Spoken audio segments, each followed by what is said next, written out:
नमस्कार, मैं भारत पंचवाल स्वागत करता हूं आपका राजीव टाइम्स में। आइए रुक करते हैं बुलेटिन की ओर। पहलगाम में हुआ आतंकी हमले के बाद भारत और पाकिस्तान के बीच माहौल काफी तनावपूर्ण हो गया है। इस बीच भारत सरकार ने बड़ा कदम उठाते हुए पाकिस्तान के प्रधानमंत्री शहबाज शरीफ का यूट्यूब चैनल भारत में बंद कर दिया। सिर्फ यही नहीं, भारत सरकार ने पाकिस्तान की कई मशहूर एक्ट्रेस जैसे माहिरा खान, हानिया आमिर और सज्जद अली के सोशल मीडिया अकाउंट भी ब्लॉक कर दिए हैं। यानी अब भारत के लोग इनके इंस्टाग्राम या ट्विटर अकाउंट नहीं देख सकते। सरकार का कहना है कि यह फैसला देश की सुरक्षा और लोगों की भावनाओं को ध्यान में रखकर लिया गया है। दरअसल पहलगाम हमले के बाद लोग पाकिस्तान के खिलाफ नाराजगी जता रहे थे और सोशल मीडिया पर पाक कलाकारों को लेकर भी विरोध हो रहा था। जम्मू नगर निगम की वेबसाइट पर शुक्रवार को एक बड़ा साइबर हमला हुआ। इस हमले में महत्वपूर्ण और संवेदनशील डाटा चोरी हो गया, ऐसा खुफिया एजेंसियों ने बताया है।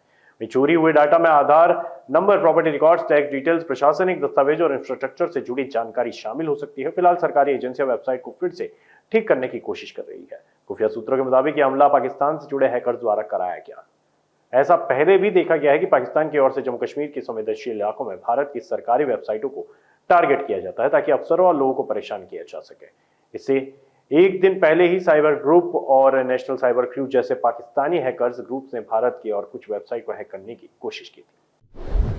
पाकिस्तान एक बार फिर बेनकाब हो गया। उसके नेताओं ने अब खुद कबूल कर लिया है कि पाकिस्तान का आतंकवाद से पुराना रिश्ता है। पाकिस्तान के पूर्व विदेश मंत्री बिलावल भुट्टो ने कहा है कि यह कोई राज नहीं है कि पाकिस्तान का इतिहास आतंकवाद से जुड़ा है। इससे पहले देश के रक्षा मंत्री ख्वाजा आसिफ ने भी माना था कि पाकिस्तान ने 30 साल तक आतंकवादियों को फंडिंग की। गुरुवार को बिलावल भुट्टो से ख्वाजा आसिफ के बयान पर सवाल पूछा। इस पर बिलावल ने कहा कि हाँ, पाकिस्तान ने अतीत में गलतियां की है और अब उसका खामियाजा भी भुगत रहा है। बिलावल का यह बयान उस वक्त आया जब भारत के पहलगाम में हुआ आतंकी हमले के बाद महत्वपूर्ण मीटिंग चल रही थी और माहौल तनावपूर्ण था। हमले के बाद शुक्रवार को एनआईए और फॉरेंसिक टीम पहलगाम के बायथरन घाटी में पहुंची। जांच में पता चला है कि हमलावर आतंकी दक्षिण कश्मीर के घने जंगलों में छिपे हैं।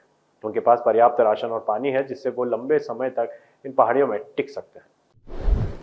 उत्तर प्रदेश के शाहजहांपुर में आज आसमान गरजा, जमीन कांपी और गंगा एक्सप्रेसवे जंगी जहाजों की ताकत का गवाह बना। भारतीय वायुसेना ने यहां 3.5 किलोमीटर लंबी हवाई पट्टी पर जोरदार एयर शो किया। राफेल, मिराज, मेग और जैगुआर जैसे लड़ाकू विमान आंधी तूफान के बीच भी एक्सप्रेसवे को छूते हुए गुजर गए।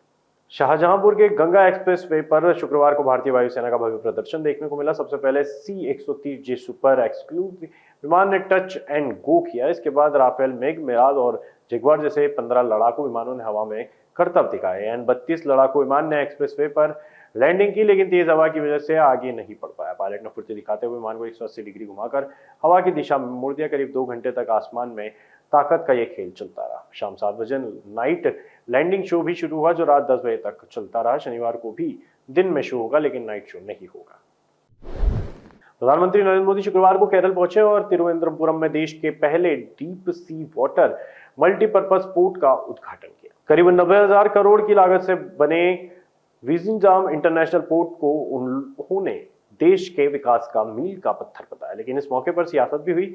मंच पर केरल के मुख्यमंत्री पिनराई विजयन और कांग्रेस सांसद शशि थरूर मौजूद रहे तो दोनों पीएम मोदी ने मौके को नहीं छोड़ा। तिरुवनंतपुरम के विजिंजाम पोर्ट से देश को एक और बड़ा समुद्री गेटवे मिला है। इस पोर्ट से अब भारत में सीधे बड़े बड़े जहाज पहुंच सकेंगे और ट्रांसशिपमेंट की सुविधा 3 गुना बढ़ेगी। इस खास मौके पर प्रधानमंत्री मोदी ने कहा है कि यह पोर्ट देश के व्यापार और समुद्री ताकत को नई ऊंचाई देगा।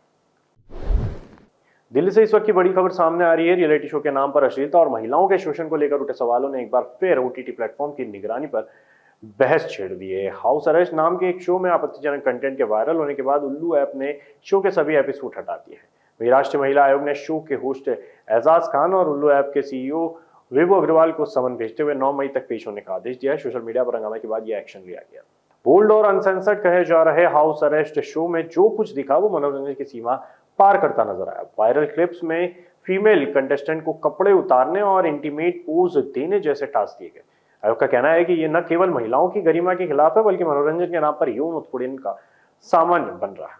आयोग के अध्यक्ष विजया राहटकर ने सख्त लहजे में कहा है कि अगर आरोप सही पाए गए तो ये आईटी एक्ट 2000 और भारतीय न्याय संहिता 2023 के तहत गंभीर अपराध माना जाएगा। शो में गहना वशिष्ठ, नेहल रोदिया, आभा पाल, मुस्कान अग्रवाल जैसी बोल्ड एक्ट्रेस थी।